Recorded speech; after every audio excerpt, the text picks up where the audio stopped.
we are, once again shooting the Shindig. That's right. I'm Eric. This is Garr. I'm Garr. It's red alert time, everybody. That's right. Red alert on democracy. Americans are killing Americans in our streets. That's right. Sanctioned by our president. That's right. Well, we got, and that goes to show you, because it's not the cops, it's not the military, it's ICE, right? Immigration and Customs Enforcement. This is border agents, right? We've militarized them. It's a Gestapo. It's an SS kind of joint, Brown right? shirts. It's brown shirts, right? It's a paramilitary. But they have no power. That's the amazing thing. But they've been giving the budget and the big guns. Yes. And now the numbers. And if you've seen some of the recruits, let's just say they're not the last ones at the buffet. Yeah, they'll pudge you around the middle. But see, that's interesting. They have no power, but the thing is, as Mao said, political power comes out of the barrel of a gun, right? Yeah, They don't legally have the power, but, They got the president behind That's right. them. Also, the president's behind them, and, you can be like, oh, you don't have the authority to do this, so that's not going to matter after they kill you. We just heard the mayor of Minneapolis talking, and he said, it's their legal right to arrest the police to arrest ICE agents. That's right. But you and what army? Yeah, and that's exactly what it is. He said, we're outgunned, we're outnumbered.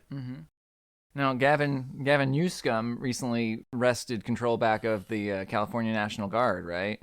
So did Walls. Walls, yeah, exactly. So, we'll see how that goes. Well, National Guard is volunteers from community. So they're likely... Who better? Yeah, they're likely to be territorial. That's right. They're go ahead. No, go ahead. Oh, yeah, I was going to say, and then part of the reason you're not sending the military in, besides the fact that maybe it doesn't look good or whatever, but also, as you are always saying, the military, a lot of them don't really, especially the brass, don't really like the way that Trump and the Department of War are going about things. I think the military is at some point going to move in on this. That will be a big Not thumb on the us. scale. I think against Trump. That will be a thumb on the scale, yeah. Well, as my mom's man says, these are professionals who view themselves as adhering to a higher authority. Not a higher authority. That makes it sound like God. The higher authority of the Constitution. Higher authority of the Constitution, right? They view themselves as, serving duty, right? They're motivated by duty. And, a lot of pride in military men. And there's a lot of credence to that. Because it means that they are not serving a president who has gone rogue. Right. He was always rogue. They got all the dumb people to vote for him. That's right. Well, and those dumb people are twisting themselves in knots, being like, well, Renée Good did this, that, or the other thing, and that's why it was okay to kill her, Oh, it's these same so people, appalling. these same people who were screaming and crying about jackbooted thugs from the government. They were always be like, "Oh, the government's going to come in and do all this and do all that." Well, now the government is coming in and doing all this and doing all that. Yes. Don't let them take your guns. That's right. Don't let them take your guns. Hey, don't let them take your life, liberty, and pursuit of happiness. What would Thomas Jefferson say? Now, that's the real question, right? What would our founding fathers say about all this? That slave over there looks pretty. That's what he would say. Yes, Sally. What's her name? Sally Jenkins or whatever. Yes, that is indeed what Tommy J would say. It's appalling. It is. It's not the America we know. No. Well, it is and it isn't. Yeah, though. it isn't. It isn't. Yes. America's always had this dark underside to it. This nativist rhetoric is not new, right? It goes in waves and cycles, right? And McCarthyism, right? We've been through some of these things before, but it never resulted in a Gestapo, right? In a Schutzstaffel, in brown shirts, right? Sturmabteilung. Now it is. Now it is, right? And we Yeah. have to rise to meet this moment, right? We do have to rise to meet the moment. They're waiting for us to get violent. Well, that's right, because then that gives them an excuse, Yes. right? You see the excuses they make. That's right. Owning a car. Well, but it's funny because we've seen this sort of thing before with, on a smaller scale with the cops where, someone tries to flee and then they shoot them, right? We've seen things like that, especially if they're driving while black or whatever historically, but it's ramped up, right? It's ramped up and it's now sanctioned. It's now sanctioned, yeah. It's like, oh, yes, you're a good boy. There's no one going to come in and say there's an ethics violation. Right. Oh, he's going to have to get that guy, Jonathan Ross or whatever, is going to have to get a stern talking to, and he's going to be put in the corner.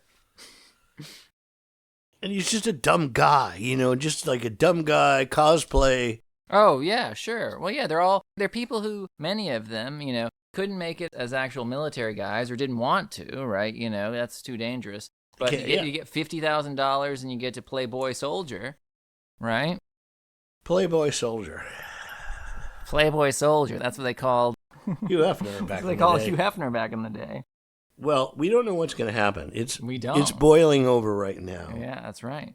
And it could go any number of ways. Mm-hmm. The worst way is if it gets violent mm-hmm. on our side. And by our side, I mean people of America mm-hmm. versus chumps mm-hmm. hired by the government. That's right. Chumps for Trump, as I say.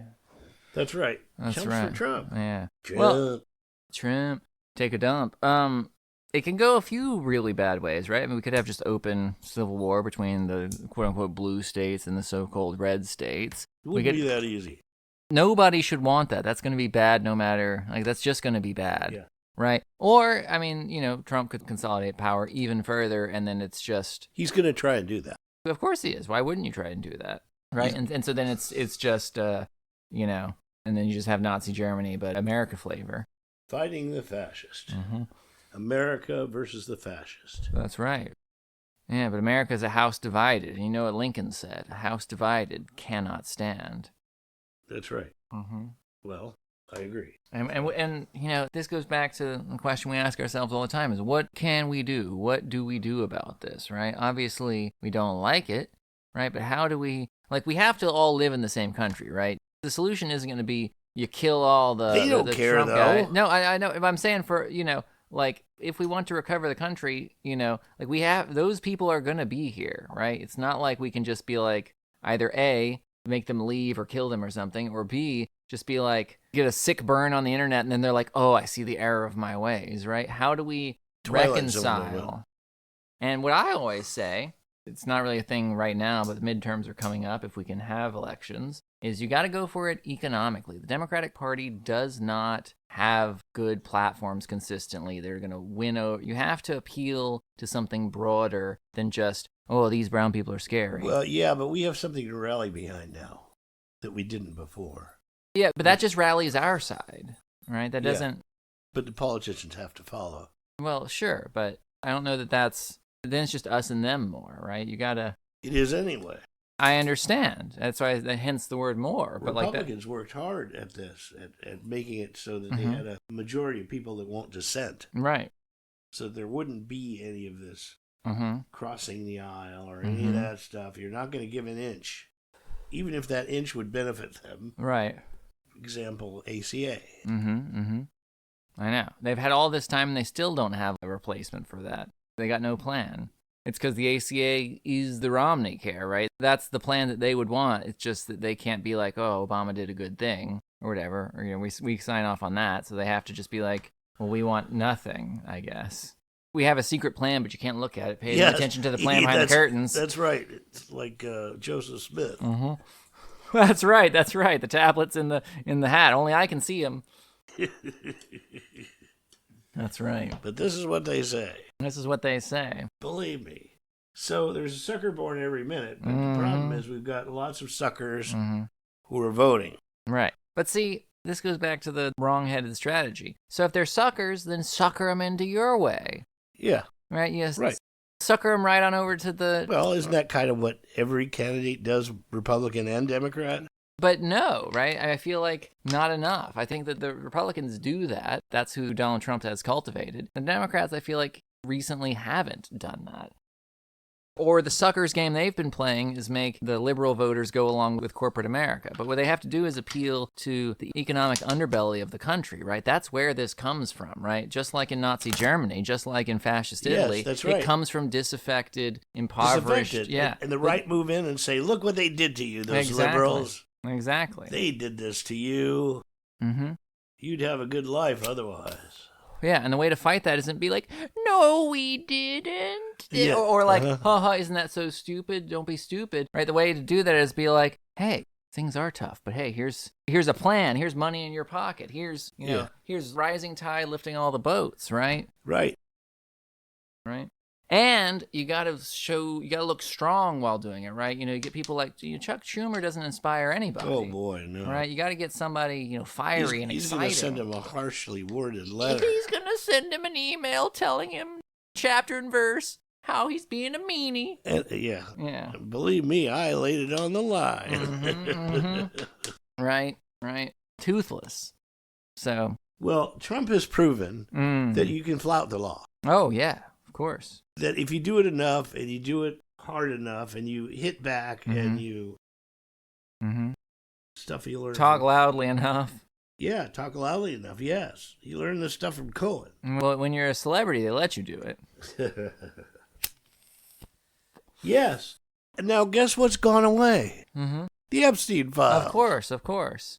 Well, yeah, and that was a funny talking point, because it's true, right? It's all distraction. But now the distraction is even worse than the Epstein files. Now we're killing Americans, right? It's and taking leaders out of their own countries. Yes, the Venezuela them. Thing. And again, everybody always has a caveat. He was a bad guy, yes. Well, I don't like Nicolás Maduro, but that's not our job. It's not our job, and we shouldn't be doing it. It sets a bad precedent. Now, so it justifies Putin going into Ukraine. That's right. Exactly, right? Or any number, China going into Korea or Taiwan or something. Taiwan is well, yeah, of course. That's what they want. That's what they want, yeah. So yeah, I'm not a fan of Nicolás Maduro, but this is an old playbook for the United States, right? Regime change. Regime change, right? We did it with Saddam, we did it with Gaddafi, right? It's just out in the open more. Those were both pretty out in the open. But I mean, now it's really we're gonna get their oil. Oh yeah, exactly. He's we went there. But that's been a recurrent talking point for Donald Trump since way before he was president, right? I think you and I have watched before that old vlog of Trump's called From the Desk of Donald Trump, where he was mad at Obama about Libya. He said, "I would have come in and taken the oil." He didn't take they didn't take enough of the oil, right? That's always been Donald Trump's calling card. There is you got to go in and take the oil. Now he's saying that we're going to run the refineries or whatever. Well, there was a meeting, yesterday with Exxon and some of the other oil people, and they don't want Venezuelan oil. Mm-hmm. Well, this is what I was telling you, right? The Venezuelan oil, you have to do extra. It's dirty. It's dirty, yeah, right? I mean, oil's oil, and Venezuela has the largest reserves of oil, but you have to do more stuff with it. They will eventually want it, though, because we're just going to exhaust all the easy oil. Yep. And then there's Venezuelan oil for days. Well, oil under Greenland, too. Sure. And minerals. Yeah, absolutely. And Trump is not making... And shipping, right? as the Arctic ices, that's the sweet sea lanes opening up. Right around the top. Now, talk about late-stage capitalism instead of being oh boy, we're losing the sea ice. That probably is going to be bad for the planet. It's how can we make money off of this ecological disaster we're creating? That's right. They create shipping routes. Yeah, exactly, right? And oil. Sure. And release ancient Neolithic viruses into the atmosphere when the permafrost thaws. That's what's going on now. Mm-hmm. That's right. You hated wearing a mask under COVID. Wait till you have to wear a mask under fucking bubonic plague extra. Proto-malaria. Yeah, proto-malaria, yeah. You've heard of yellow fever. Now try purple fever. So what's going on in this country is not right. No. Most of us know it now. Mm-hmm. And I think most of us are feeling like mobilizing. Mm-hmm. I know I do. Oh, yeah. But so then what are we going to do? Put monkey wrenches in their works. There you go. Now that's the thing, right? Start working for government agencies and just fuck up on the job. That's what a lot of people did in the first Trump administration. Yeah. Join Doge and just mess things up. And then him. Yeah. And then that arrogant asshole. Mm-hmm. So nobody's going to have to work. Well, yeah, everyone's going to be out of work. Right. And so then what then? Do we give people money? No, they're not going to do that. Yeah, but then how are you going to keep them from eating you, right? That's the problem they have. That's been the dilemma for the centuries. Yeah, exactly. Because they're coming. French Revolution style. Yeah. Marie Antoinette. That's right. The guillotine is hungry. The guillotine is hungry. Mm-hmm. So it's a tightrope. It's always a tightrope by the ruling rich class, right? Because democracy, power comes from the consent of the governed, right? Political power has only one source, and that's people, right? So you have to delude them and distract them in order to steal their power, right? They'll only accept it for so long, so you have to try and run interference on it. But, if you have all the money, they're going to notice when they can't. They already are so upset about the groceries, right? That hasn't really changed. And the billionaires. Tariffs. They're going to have to pay their armies more and more. Mm-hmm. That's right. To attack their own people. That's what it is. It's a big video game. We got the Bezos army versus the Zuckerberg army versus the Musk army. Boy. And see, and all this shit makes us look weak to China, right? Makes us look weak everywhere. Well, sure, but China's going to laugh all the way to the bank. Yeah. Right? Well, America's pulling down its pants and pooping itself. Another superpower will be on the rise. That's right. And we will have deserved it. Well, and then Trump pulled out of 66 international arts institutes. Yeah. So we're just going to be dumber and dumber. Yeah. They've already made an enemy of the schools, right? Colleges, universities, that's where they make liberals. He loves the uneducated. How about, yes, he loves the uneducated. That's what he says. Yeah. The thing is, liberals know stuff that people who are trying to con everybody else doesn't want them to know. Right. That's why they go after intellectuals. They go after comedians, too. Comedians speak the truth in their humor. Exactly. The jester's the only guy who can make fun of the king. Yeah, that's right. That's right.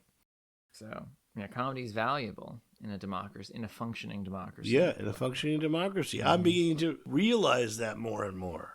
That's right. I've always figured it. All right, so I think you know what you need to do. Get out in the streets. That's right. Doesn't feel like much, but there's power in numbers. That's right. They can't, it's like the sticks in a bundle, right? Yes. Sticks in a bundle. 2 bits. They use that analogy in the Apes movies. It's an old analogy. Together strong. Yeah. That's, I think I've discussed this before. That's where the word fascism comes from. The fasces in Roman society was this bundle of sticks with like an axe attached to it or whatever. Oh, yes. Yeah, right. It represented the power of the people. But then it came to represent central power of the Roman state, right? Became the So people were mad at it. Well, sure, but that became the symbolism that Mussolini adopted for fascism. Because yes, he did. Italian fascism, part of their whole thing was like, oh yeah, because Italy, cast yourself into the standpoint of Italy, right? You have all this archaeology of this great society that the Romans, and I mean great in terms of big and illustrious and doing stuff, right? You've got the Colosseum there, you've got, all this stuff. Aqueduct. Yeah, exactly. And then Italy in the Mussolini time, not doing a whole lot, right? And so he's like, oh, we're going to restore the Roman Empire. Make Italy great again. Yes. Yeah, exactly. So that was their thing. So that's where the fascism term comes from, because that was a symbol of Roman power, was the fasces. But anyway, it goes back to the sticks in a bundle. But you can sticks in a bundle both ways. That's where power comes from. It's from the people. Well, it's going to be the only way, because it's only ever the only series of way. Twigs. That's right. Well, we're communal creatures. That's what we do, is we make society. So that brings up a bigger picture, which is what's going on with us humans, this animal, humans, and where we fit in the natural history of the world. Big question. Well, I see it as a big extinction. Nature's making us extinct by having us have crazy ideas spurred on by what started as intellect. I see. Learning how to make a wheel. I heard somebody talking about the invention of the wheel. It's like, there's no invention of the wheel. If you see a tumbleweed or you see a rock roll down a hill, you go, oh, we could use that. We could.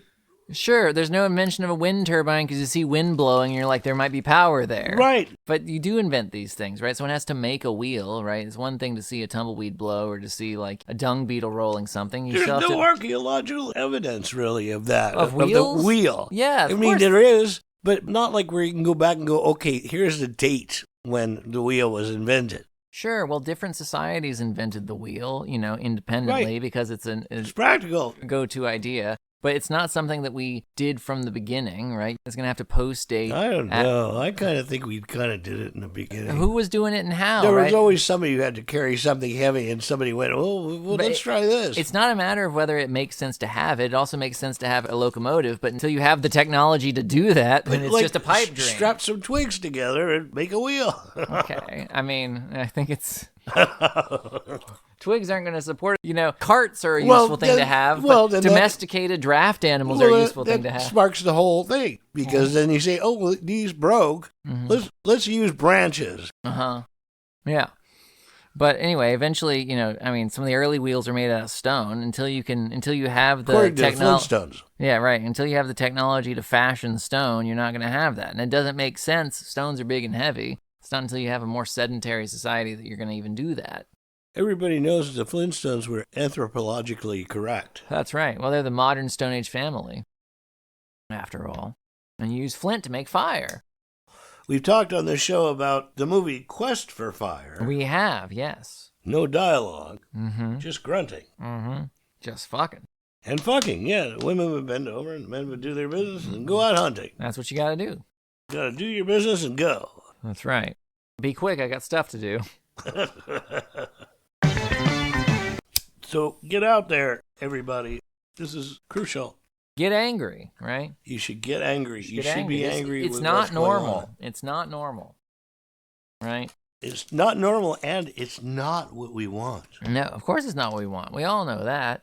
But it's not business as usual, right? Even compared to the first Trump term. We've talked about this before, but, you know, I was actually just talking with my girlfriend recently, and I was being like, even during the first Trump term, I would have been like, oh, yeah, you know, James Buchanan maybe worst president. It's different now, right? You know, the erosion of civil liberties has been swift. And that's all we have as a society, because that's what allows everything else. All the rest, that's the fundamental bedrock of democracy. Yes. Right? Is natural rights. They proceed naturally, but if you don't stand up for them, they're going to take them away, right? Habeas corpus. Show me the body. Show me the body. That's right. That's what,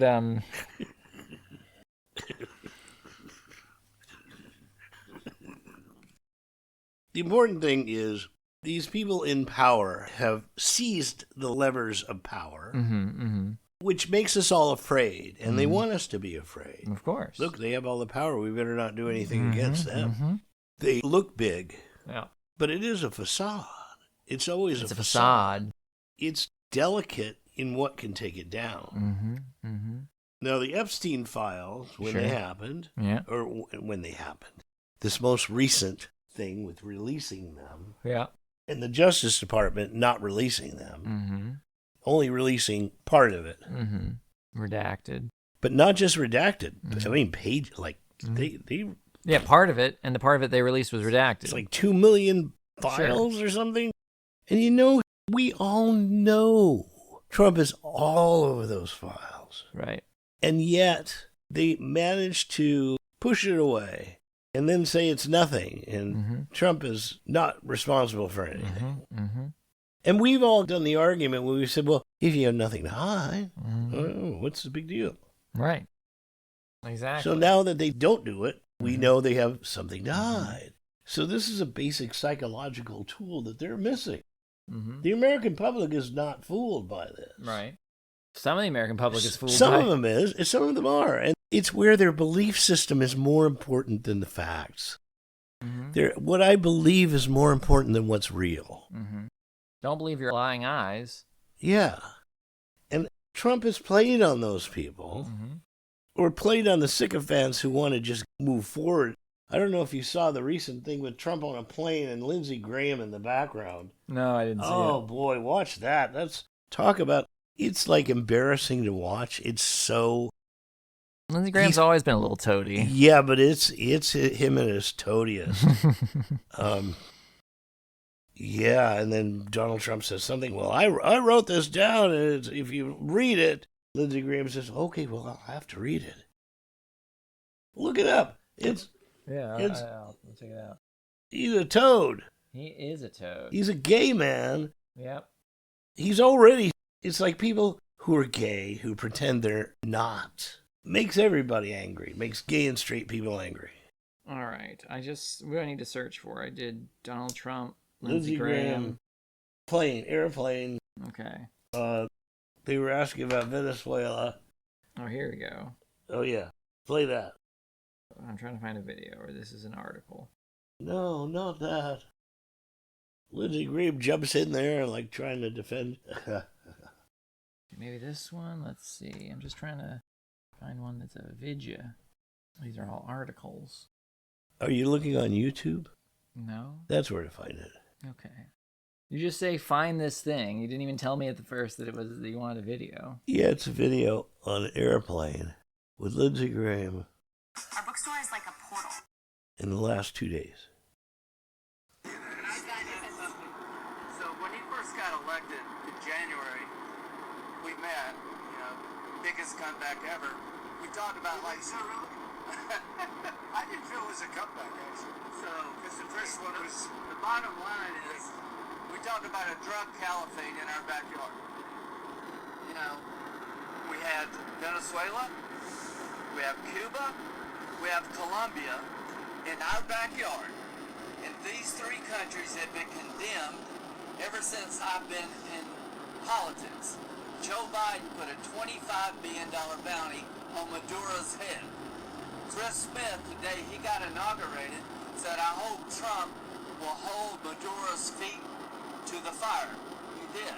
So what has he done? He's going to clear our backyard of a drug caliphate, countries run by narco-terrorist dictators who murder, rape, send drugs into our country to kill thousands of our citizens. To my Democratic friends, you should be celebrating this. When bin Laden went down, I was the first to applaud President Obama. This was one of the most sophisticated military operations in the history of the country. What they were able to do was amazing. They knew we were coming. We had a good part of the Navy, and they were able to capture this man alive. No military in the world could have done it. And as to this commander-in-chief, he did something people talked about doing. You just wait for Cuba. Cuba is a communist dictatorship that's killed priests and nuns. They preyed on their own people. Their days are numbered. We're going to wake up one day, I hope in 26, in our backyard, we're going to have allies in these countries doing business with America, not narco-terrorist dictators killing Americans. This is a big frigging day. And everybody in the world is thinking differently than they were just a few days ago because of what you did. By the way, Oh, didn't get to the thing with it. Wasn't that the most kiss-assy thing? Sure. I mean, he's always a kiss-ass. If you read my... It's hard to believe this is all happening. Yeah. Yeah, so we can just Renée Good should not have died. No, of course not. It was just murder in cold blood out in broad daylight. I saw somebody on Twitter, someone was saying that it was bad. This person had said that it was good, and someone was saying it was bad, because the child's an orphan now. And her response, instead of being like, oh, that's terrible, or like, oh, fuck this woman, she was like, why'd the dad die, or whatever. Like it was some sort of gotcha. It's like, how does that matter, right? If someone has only got the one parent and they kill the other one, like, the other thing's immaterial. Let's find some dirt on this person. The two things are not related. Shame on them. Shame on him. Well, he's got him thinking like that. Trump's got people thinking like that. It's okay to... He lets them know it's okay to have crazy notions about things. Well, you got to have crazy notions. We all have crazy notions, but we expect our leaders to lead and to rein that stuff in, one way or the other. Well, maybe that was our first mistake. It brings down the facade of the pomp and circumstance that the presidency I associated that with. It's nothing. These institutions that we have are nothing. That's right. Well, and that kind of relates to, Donald Trump wiping out the bureaucrats and putting in his own little toadies, in all the functionary jobs, right? Yeah. And now it proves to us how delicate that is. And how important people working in the government to have integrity is. Well, and to be apolitical, to be just specialists doing their job and not concerned with all this, team sports. We got ourselves into this. It's been coming for decades. It's been coming. And the signs were there, this is not like, if you've been paying attention, we've seen it from a ways off. Reagan. Mm-hmm. Bush. Clinton. Yeah. Yeah. All of them. They're all moneyed. They're all moneyed, of course. Yeah. And they've all chopped away at the government. It's because we've said money's going to be the most important thing. It's more important than integrity. That's right. Well, capitalism says that. Money is the be-all and end-all. So then, of course, money wins. We can't be surprised. And we're like, oh, man, it was the money, Lebowski? No. Color me surprised. Well, and then what system are we going to have if we don't have capitalism? Anything, the grass all looks greener. At this point, I think for a lot of people that's true. I hope so. It's getting truer by the moment. People get distracted and squabble over, the equivalent of, the house is on fire and people are arguing about what color the chairs should be in the new house. Yeah. It's like, get out of the house. Yeah. Build a new one. We can argue over it later. Yeah, that's right. That's true. Right? Don't let the perfect be the enemy of the good here.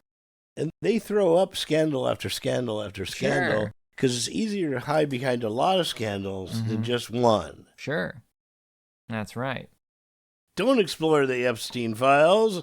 I'm going to attack Venezuela. That's right. And take their oil. That's right. We're going to take the oil. And we're going to rename the Gulf of Mexico. That'll get them mad. It's sociopathic behavior. Yeah. It's beyond, trying to give a benefit of the doubt. Sure. No, of course. Yeah, no doubt. When Bush, the second, was president, I thought nothing could be worse than this guy. Nothing. And now I look at those times as quaint and nostalgic. We'll remember Terry Schiavo. But see, the Bush presidency helped get us where we are now, right? It did. The erosion of civil liberties during the Bush administration. Absolutely. Was catastrophic. Department of Homeland Security arose then, right? The Patriot Act, right? Which was then re-upped by Obama. Yes. Yeah, right. Remember that? I was mad about that. The Patriot Act. The Patriot Act. Use that word, and they think that'll get you. That'll get you. They're real patriots. They're patriots, right? Which, apparently patriotism means just blind loyalty to the country, but only when it's doing, the so-called patriots, they're just it can do no wrong, but they also hate the government, but only sometimes. And when it's Biden or Obama, then they can do quite a bit of wrong, but that's not being patriotic. Right. It's a doublethink. We've gotten very far away from what our country was founded on. And I don't mean that like hyperbole, because if you look at all the stuff, it's kind of the same thing as if you read what Jesus said in the Bible. And then what the love preacher, thy neighbor stuff, and then, well, it doesn't apply here. Yeah. You gotta hate your neighbor. Your neighbor's trying to fuck you. And your belief system has now transferred from one of kindness and goodness to one of hatred. Yeah, that Jesus was some kind of hippie. He was a godless commie. That Jesus, famously godless. The thing is, conservatives would hate Jesus. Of course. I mean, he was born in a stable. He was an illegal immigrant. To a virgin. To a virgin. What was going on there? Yeah. Now, see, people like to get mad and say, oh, well, Islam's bad because Muhammad married some underage girl. Well, the Christian God was fucking an underage Mary. Yeah. Is he a pedophile? That's right. God was flying on Epstein's plane. Yeah, Ghislaine Maxwell brought him up. This Mary Ever Virgin was like, here you go. She's a virgin, you know. Well, the whole story, looking for a place to stay so she could have the baby. Yeah. And nobody would have them at the inn. That's right. Because they sensed trouble with Joseph. Okay, she's a virgin, but she's pregnant. Well, probably she wasn't. With her? Probably she wasn't telling the people at the hotel that she was a virgin birth. She probably wasn't like, hey, an angel came and talked to me. If she did, then it's on her that they didn't let her in. I wouldn't let her in either. Yeah, that's right. Well, the funny thing about all that is the reason that they had to move, they had to be in Bethlehem, is that Caesar Augustus was having a tax, right? And you had to be in the town where your father was born or whatever, right? So, Joseph was from Bethlehem or something like that. So that's where they went there. But then they didn't even live in Bethlehem. They lived in Nazareth afterwards. And later moved to Hawaii. They moved to Hawaii. That's right. That's where they hung out with Joseph Smith and God. God was there, right? He had to take a vacation with his son, go to the beach. We're human animals, and religion played an important role in our development. It gave birth to science. Sure. Even, ironically, science disputes what happens in the Bible. Yeah. Well, you mean it didn't happen exactly like it said? Because we're not afraid of thunder anymore. We know what it is. Right. We don't have to worry about that. That's God's wrath on us. Imagine that, it's thundering, and then the mom turns to the kids and is like, what did you do this time? God's mad. Right? Someone was lying recently. That's really good. It's like Jonah in the storm, and they're all casting lots to figure out whose fault it was. And Jonah's like, nah, it's me. God's mad at me. You got to throw me overboard. And they're like, I don't know if we should do that. We're not going to throw you overboard. And then the storm gets worse, and they're like, all right, fine, if that's what you want. Whoa! Woo! Yeah. But the Bible is full of those strange little contradictions that then become the impetus for modern day Christians to say, well, yeah, it's okay because... Right. They pick their favorite thing that God said, and they're like, well, that's the one that really counts. That's The other one, I don't need to worry about not eating shrimp or wearing, linen and wool together or, cutting the hair at the side of my head. That stuff doesn't matter. But the lie with a man, that part, can't have that. Because it makes me feel gross, and so I use the Bible to justify myself. Well, we were talking about Lindsey Graham. How about Mike Johnson? Mike Johnson, he's a gayster, too. He's a gayster. Nothing wrong with being a gayster as long as you're not hiding it from people. Yeah. Well, and if you're going to hide it from people, then don't let that make you into some sort of tool. It's weaselly. If you're lying to me about that, what else are you lying to me about? Exactly. What else is Johnson lying to us about? A lot of things. Wasn't he associated with the Pray Away the Gay? Probably. I guess he prayed pretty good. Because I know that Mike Pence was. Oh, yeah. He's another gayster. He's not even allowed to be... He's a strange guy. He is a strange guy. Well, he's a Hoosier. He's very proud of that. And he liked to look like Race Bannon. That's right. Well, and Race Bannon, of course, was getting it on with Dr. Quest. Yeah, they were TV's first gay couple, That's really. Right. They were. Because they had no women. They never had women on the show. You can't have women on an adventure. But they were single dads. Or one was a single dad. Now, Haji, what was his deal? Why was he they never say why he's there. Did they save him? Was it like Temple of Doom? They saved him from some cult? And Bandit is his dog. That was Bandit. No, it was Johnny and Haji shared Bandit. Yeah, but who really owned Bandit? That's the real question. Yeah, Johnson provided legal services for Exodus International, an organization allied with the ADF that promotes gay conversion therapy. He promoted the Day of Truth, a counter-protest of the LGBTQ Day of Silence that spread material disparaging homosexuality. And he says that he campaigned against the anti-bullying Day of Silence, saying that it's cloaking their real message, which is that homosexuality is good for society. He was mad when the gays were allowed to get married. Of course. Yeah. That hits him on a different level. That's right.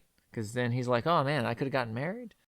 Yeah, or he could have come out years ago. That's right. And be done with it and not be so hateful.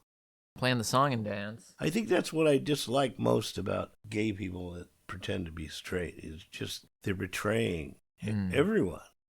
Yeah, I think historically there have been a lot of reasons why gay people may have tried to be straight, or tried to act like straight. At a different time, yeah. Yeah, well, in a time until not that long ago. Yeah, not that long ago. In your lifetime, in my lifetime, you know. Yeah, that's true. So, I think there's good reason for some people to have been in the closet. Then there were brave souls that didn't hide it. That's right. In the days when you were supposed to. That's right. Oscar Wilde. And the director of Frankenstein and Bride of Frankenstein. Yeah. Land. Mm-hmm. Land? No. I know what you're talking about. We'll have to look. I think it's Land. Yeah. They made a great movie called Gods and Monsters about him and Brendan Fraser, who was his gardener. Mm-hmm. He winds up telling him all these stories, and that's what the movie is. Very good, very well done movie. The 35 one? James Whale? Yeah, James Wales. James That's Whale. it. James Wales, yeah. Oh, yeah. That's the one, yeah. James Whale. Like whale on the beach. Yeah, exactly. Yeah. Oh, he was so gay. He was a flamer. He was a flamer. Yeah. Power to him. You know, that takes some bravery. There's a very interesting movie that was produced by Ryan Murphy. Mm. It's on Netflix, or it was on Netflix, called, you can look this up, I think it was Cal, but I don't think that may be the documentary. It wasn't a documentary, and it might have been just called Hollywood. But it follows this guy. It's a true story, actually, whose name was Cal. He came to Hollywood to make it and wound up working for this guy who had a gas station and ran tricks out of the gas station. Mm-hmm, mm-hmm. Mainly men looking for men. So he would hire good-looking guys wearing tight gas station attire. Mm-hmm, mm-hmm. Couldn't find it. And they would go with men. Or sometimes women would come for men, too. Mm-hmm. What was the name of it? Did you find it? I couldn't find it. Oh, Bob Weir's dead. Oh, that's a bummer. 78. 78. Time flies. What was the name of the Brian Murphy movie about the gas station attendant in Hollywood? Here's what I found. Yeah, it's Hollywood. Mm-hmm. Yeah, and it's really well done. And meanwhile, he's trying to get work as an actor. So we're signing off, but not signing out. That's right. It's time to get out there. It's time to put a wrench in the machine. It's your country, too. It's your country. It's for you. Mm-hmm. This is Garr saying so long for now. This is Eric saying thanks for all the fish. You've been shooting the Shindig. Like it, share this one to get your friends mad. Yes. That's right. It's a more solemn one than we do usually. It's true. Normally we're having a sillier time, but there's a time and a place for everything. It's not been very silly times lately. That's right. All right. So take care. Good luck. Stay strong. Be well. I dig it, I do. I dig it, I do. I really dig it, I do. I really dig it, I do. I really dig it, I do. I really dig it, I do. I really dig it, I do.